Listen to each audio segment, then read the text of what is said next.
studios of J. Wolf Productions, Metal Maniacs around the globe unite. Prepare for Metal Mayhem ROC. This is a show where you, a metal musician, a metal maniac, or a new fan of the genre, can be interactive and participate in the show. Now, welcome our hosts, John the Vernomatic Verno and Metal Forever Mark. Thank you, John. John the Vernomatic Verno with you, and welcome to episode 4 of Metal Mayhem ROC. And I want to introduce my partner, Metal Forever Mark. Hello, John the Vernomatic Verno. How you doing, buddy? I'm doing fine. A lot of exciting things going on in the metal world here, and we're here to sort of give you an infomercial on what's going on this weekend and what's coming up in the next 2 weeks. We had a chance this weekend to meet with the band Last in Line that Metal Forever is bringing to town in about a week and a half for their Thursday, May 16th concert at the Montage. And Mark's going to touch on a few things that we're going to be doing with the band while they're here for about 24 hours. Podcasts, in-store appearances, TV appearances. I'm going to send it over to Mark, and he's going to get you up to speed on all the details. Yeah, so upcoming Last in Line next week here in Rochester, New York. And we had a chance to go to Buffalo last night to see him. And actually, when it rains, it pours in the metal world. I went from not seeing a show for, I don't know, since Dokken, I guess, back in March to 2 in a row, back-to-back nights. So I forgot how tiring it was to be a metalhead these days. But yeah, next week's going to be really cool because we get them in studio here Wednesday the 15th. We're going to do that live. We'll post our times on social media. A lot of that's going to depend on their travel schedule that particular day.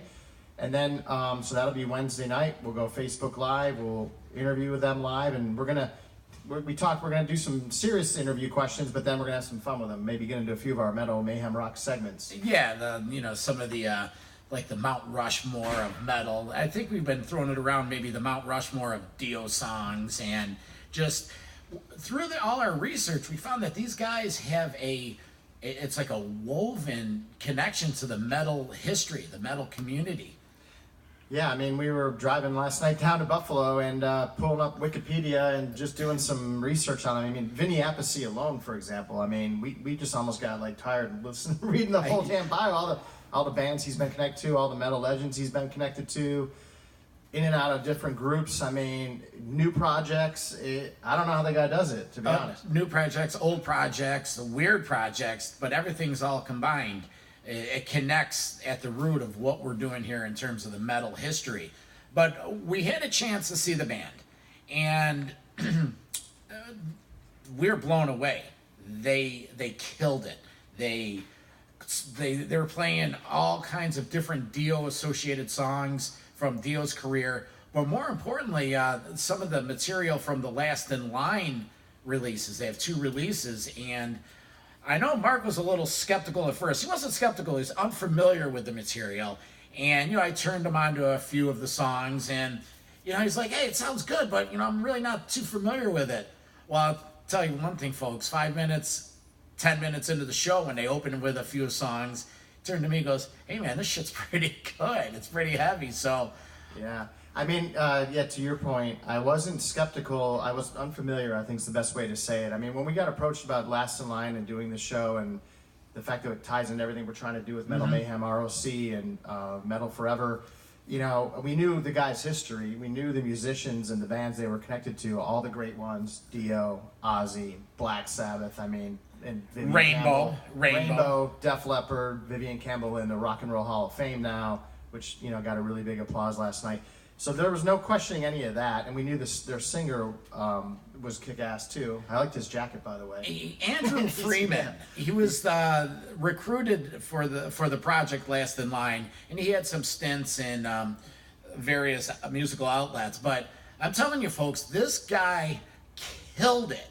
This is a power rock band that owned that stage. Like Mark has the quote, this is an arena level band that's playing clubs. And I think that's what we took away from it, that we're onto something here.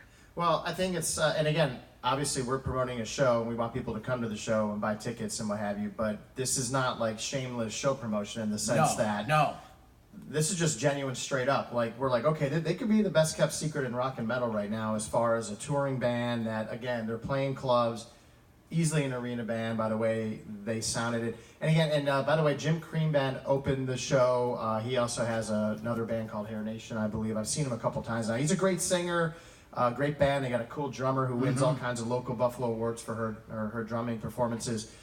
But it was literally like, and again, this is no disrespect to the opening band, Jim Cream, but when Last in Line took the stage, it was just an elevated level, right? Just it was. Vivian's guitars were blasting, they were loud, the vocals were intense. It was just you felt like you were in an arena, correct? And that's what I thought. I mean, that's how it felt. I enjoyed it. Sometimes you're at a show and you're like, yeah. But we were just like, this is wild. And Vivian was ripping leads. Vinny was killing the drums, and Andrew Freeman on vocals. Yeah, that guy was all. And then also to your point, I mean, look, I'm a huge Dio fan. Grew up with him as a kid. Those albums those first three that we talked about, definitely the most classic of Dio albums. Although, look, all of them hold up in their own rights, clearly. However, so hearing those Dio tracks were amazing. But then their originals, I mean. I was listening to some of the Last in Line, kind of just going it like casually, but I must admit today I've been driving around going to meetings and stuff all day, and I've had it on, and so you're I'm digging it. I am, because I saw. Oh, you're bumping the Last in Line? Yeah, nice. I was. Well, they played 4 tracks, right? And they were live. They sounded great, and even though I think I only heard 2 of the 4 they played, but the 2 that they sounded they sounded awesome live. Yeah. So see, we've been going to shows for years, and both myself and Mark. I won't speak for him, but this is my take. When I go to shows now, I want to hear different stuff. I want to hear the new album. I still invest my time into bands' new releases.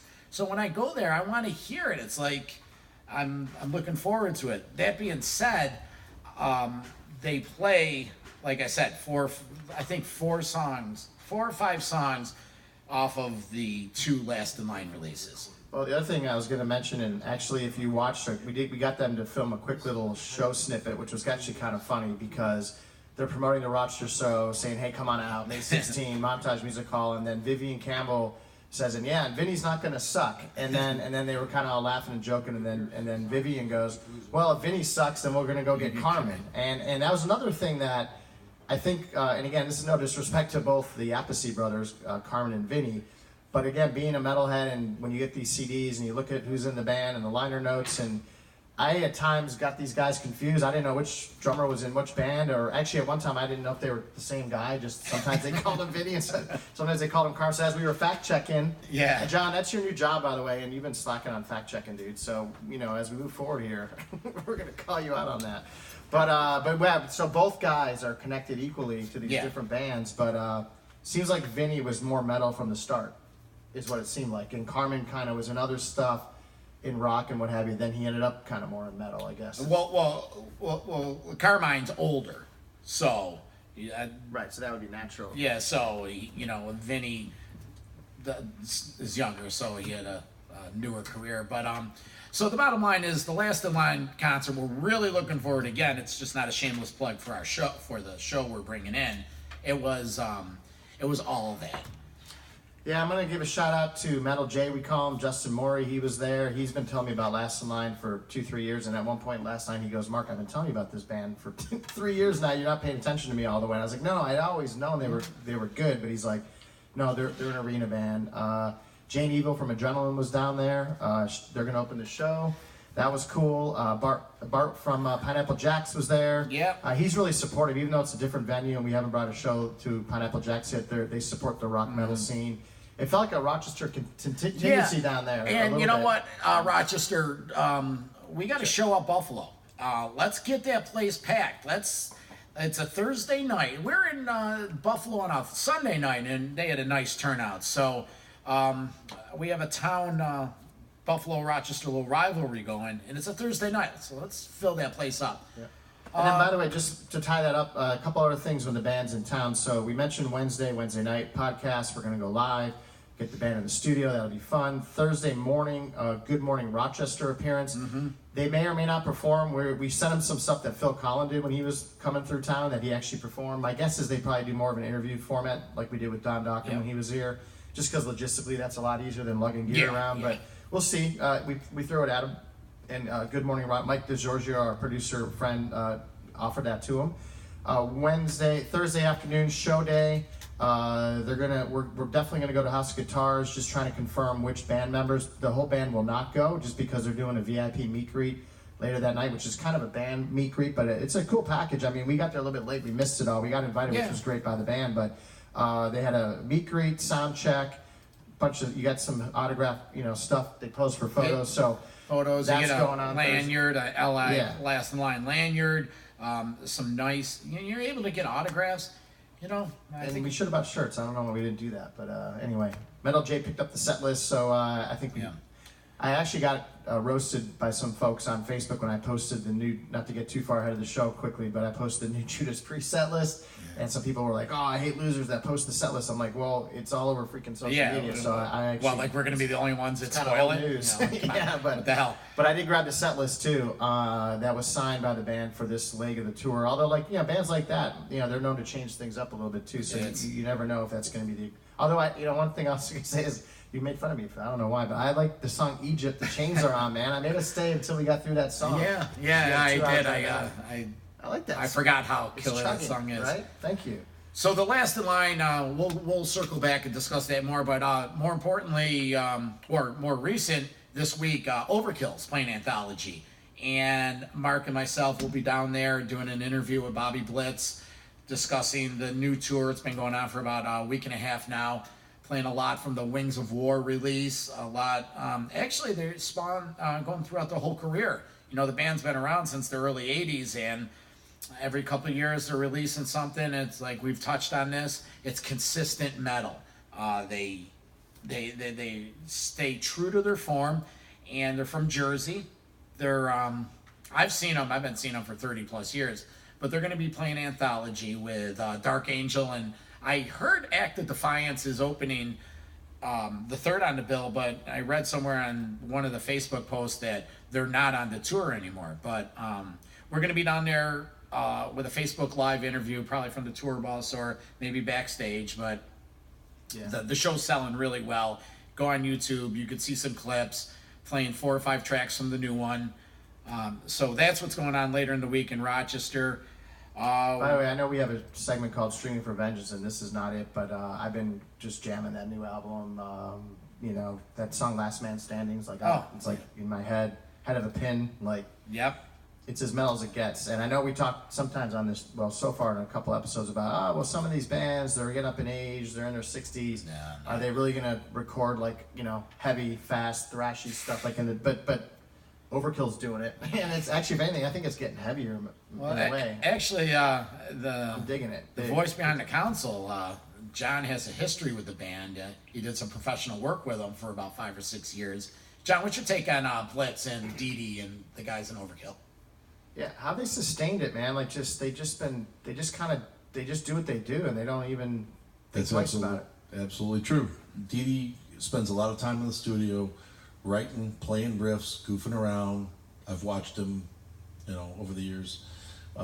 When I used to work for him back in late 90s, early 2000s, he would be in the studio just sitting in front of the console, just chugging along on a guitar or playing the bass and coming up with riff ideas and stuff, and then Blitz would write all the lyrics to it, and away they go.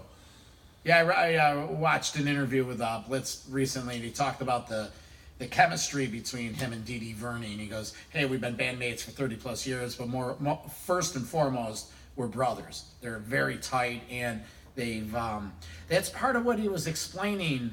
And we'll touch more on this in the interview with him. That throughout the years, guys have come and gone, and part of the reason that they do release new material every couple of years is it's fresh. The chemistry's there. This is what they're doing now." They get in the studio, they bang it out, they put it out, they get on the road. That's what they do.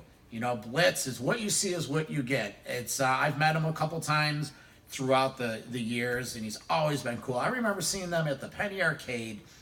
It was, I don't know, like in the 80s, late 80s, cold as hell in a February.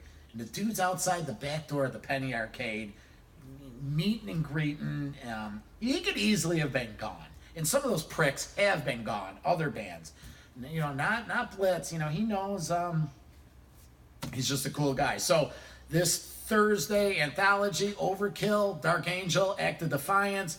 Mark and myself will be down there doing a interview, a live Facebook with Blitz, and get out there and support local metal as national acts come here. But this weekend, Mark and I, you know, we've been friends since high school, but we've just reconnected in the last year or so. And we had a chance to go out and see a Metallica tribute, the Four Horsemen, at the Montage. And, you know, we were both tired. His wife was out of town for a week and a half, and he's running, you know, he has a couple girls that are teenagers, running them back and forth. He's like, yo, V, let's get out. Let's just get out and have a couple pops and just, you know, and this band was, I thought they were really good. Yeah, I mean, sometimes you see these tribute bands and they actually do, the bands are covering a real service, you know, for sure. I remember I saw a Judas Priest tribute band in New Jersey one night, and they just ripped like anything that was even like pre-British Steel, you know, like pretty much everything from Unleashed in the East, you know? So, you know, and again, I know, again, the Priest set list came up, but just to see songs that they probably normally wouldn't be playing. So like I would say they said, we're gonna go Black and all the way back. So this band just did anything from Black prior, nothing before. Yeah. I'm sorry, nothing after. So yeah, I mean, they were just ripping all kinds of stuff from Injustice for All, Kill 'Em All, Ride the Lightning. Yeah, they were great, man. Yeah. I thought it was cool. Yeah, like it was great. I think they're from I don't know where they're Ohio or something. So Four Horsemen, if you hear about them coming back. We also, Mark, I'm going to let you go on this. Have an M3 report from one of our correspondents. Well, we tried to get a call in from our friend Taylor Murphy, the small town rocker who's a Rochesterian who was down there with a bunch of friends, and this, her friend Sydney, who is into some metal stuff, and we'll post it on our social channels. But unfortunately, they were sitting right next to each other. I had a feeling they were doing this, but they called into this line that I had, and it got all kind of staticky feedback. So we did post it because we figured, hey, it's metal and it's still an update. But you know, the audio's not the greatest. But the bottom line is they had a great, you know, from what I hear and what I've seen on social media this weekend. And I know the weather wasn't great the whole time, but I guess the show is just really kick-ass. The weather didn't turn out bad, or yeah, I think Sunday the weather was bad. But I mean, from everything I heard, the band sounded great. Was it Adler's Appetite? I guess Steve Adler's band. Adler's Appetite. There was a report they did really well. Yeah, people were saying their singer was really kick-ass, but there were other people saying they didn't need to see, you know, a drummer whose band's covering Guns N' Roses, but mostly what I saw. People weren't saying that. I said that. Oh, you said that. Well, I saw some other people say it too. Well, it's, you know. Who else got mentioned? Oh, well, of course, Kicks, you know, local guys. And the other thing I guess that was going down was, aside from those two stages, the one down in the woods and the one on the main stage, bands were playing some little spin-off shows in the hotels after each night ended. So. I guess a couple of bands did that. Tor did that apparently. Okay, all right. I think actually even Kicks did that one night. I heard Whitesnake was great. People said that they are just sounding, you know, great form, and I guess, you know, they haven't been really on the road that long yet. No, it just started a week ago. Their new album hasn't come out yet. Drops today. Oh, okay, perfect. So I'll be checking. Flesh and Blood. Nice. Drops today. And you did fact check that, right? That is definitely the name of the album. Yes, it is. Flesh and Blood. I wasn't sure. Again, they have a couple Western New York shows. Turning Stone Casino on Friday, May 17th. And no, they're playing Turning Stone and they're playing Seneca, 17th and 18th. I don't know which order, you know, get on your device, figure it out. And yeah, and then I guess last night Dokken, you know, closed the whole show. Vince Neil played. I saw some random posts about Vince, and I guess he sounded great. You know, maybe he's not looking as good as he could, Yeah. but Vinny's enjoying retirement. But there's that. Extreme played. I heard good things about Extreme.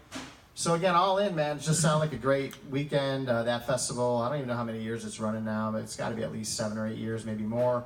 And even though I'm really bummed I didn't make that trip for some of the reasons you mentioned with the personal situation, it did enable me to stay local, and I did get to go see Four Horsemen, which, again, I got a little bit of dose of metal for the couple hours we were there. And then, to be honest, I probably, you know, I wouldn't have made it to last in line in Buffalo. And again, you would argue, hey, we're promoting a show, we should go check them out. But I'm really glad I did, Yeah, because I got turned on to a new band now that I'll be, we're excited to have them come here.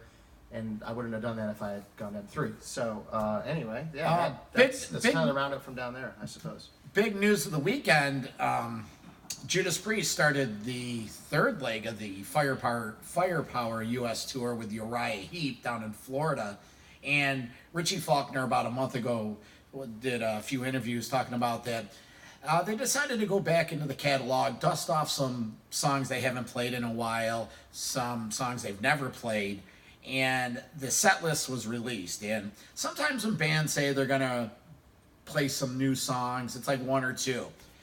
These guys absolutely ripped up the set list and are playing, put it this way, it is so different, they're not even playing Another Thing Coming, which is unheard of, which is welcome. Well, I've been kind of talking about that since we started this podcast. I thought I would never see that. I was thinking at a minimum they should do a big old mashup medley of Living After Midnight, Another Thing Coming, maybe Breaking the Law. But they kind of stripped it out.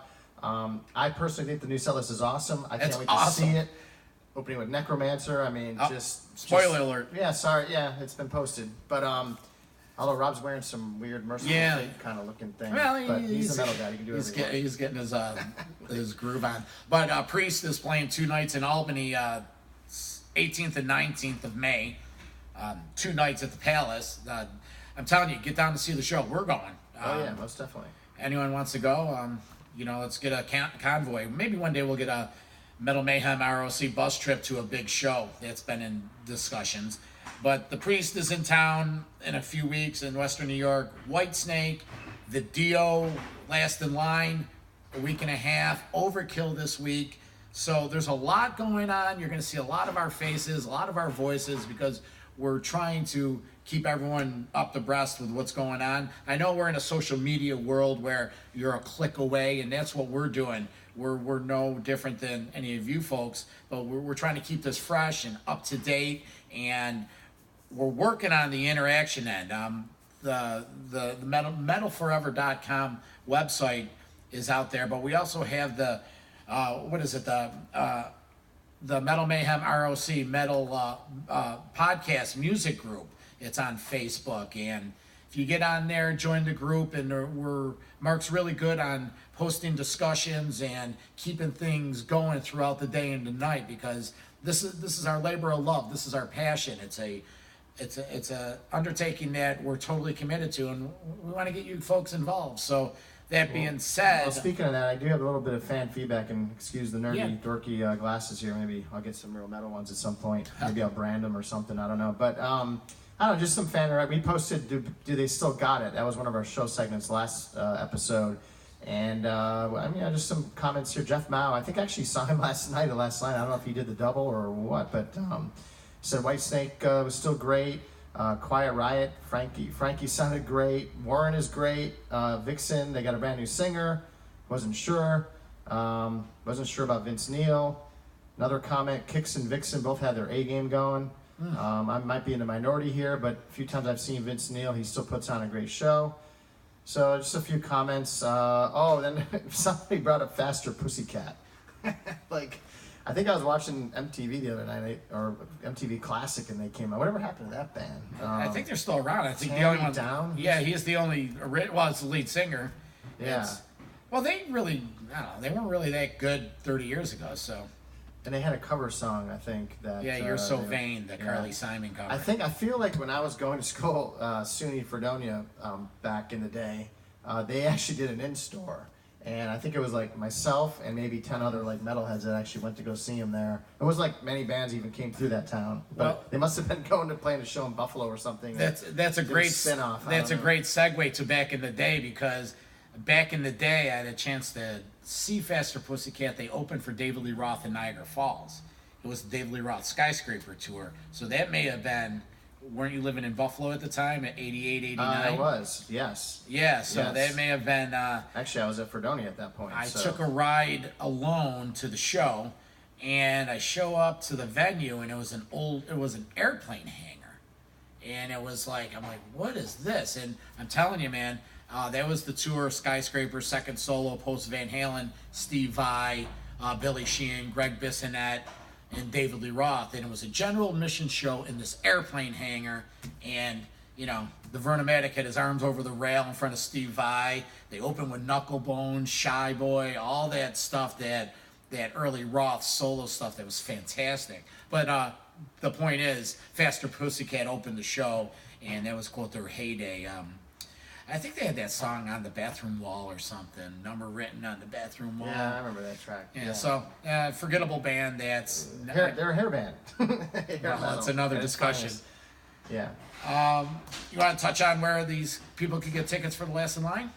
Sure. I mean, so if you go to metalforever.com, that's kind of, we call it our mothership because metalforever.com is where we're hosting all the things we're doing through the metal community. So there's links to where you can buy tickets. The actual ticketing site is secure.metalforever.com. So SECURE, because that's a secure site, obviously for credit card transactions. If you use the promo code METALFOREVER10, it still knocks $10 off a ticket. Face value is $30, knocks it down to $10. We got to discuss how long we're going to keep that rolling, and then we're going to drop it to Metal Forever 5, which takes it, just $5 discount. And by the way, we just got some tickets out to our official show sponsors and outlets here locally, at least. So good old House Guitars, they've supported everything I've done so far since I've been doing anything with bringing shows and in the metal scene. And I can't say enough about Bruce and Armin and just the whole staff there, and Kurt and Eric and I mean, like, they literally go out of their way. I mean, even any kind of gear, any equipment we need. So they've been tremendous. Record Archive's been tremendous. They do their own Metal Mayhem on Tuesday nights, first of each month. Unfortunately, the Metal Mayhem this month is 4 days after our show. So, but I'm hoping at least they got the bar there, so maybe we'll do something there next week. We'll be there at some point we'll be this there, summer. Do a little ticket drop and maybe some complimentary beverages for those that might show up. So and then there is one other place here that has tickets. The place on Monroe. Aaron's Alley. Aaron's Alley. Aaron's which Alley. I guess they've been doing. They've been doing that for years. Tickets for years. Yeah. Yeah, So they've got, and of course Montage Music Hall. That's the venue. You can always go down there. You can go to their website too. They have tickets, advanced sales as well. So let's spread the word. A lot of ways to get tickets. Let's spread the word. Again, circling back to that experience. The Band's on Fire is an enjoyable show. It was brought back a lot of memories. They played a lot of songs that you're like, hey, remember this tune? Yeah. A lot of all those old metal heads and rivet dogs. Let's get out there and let's fill that place. And also, so this is officially episode 4.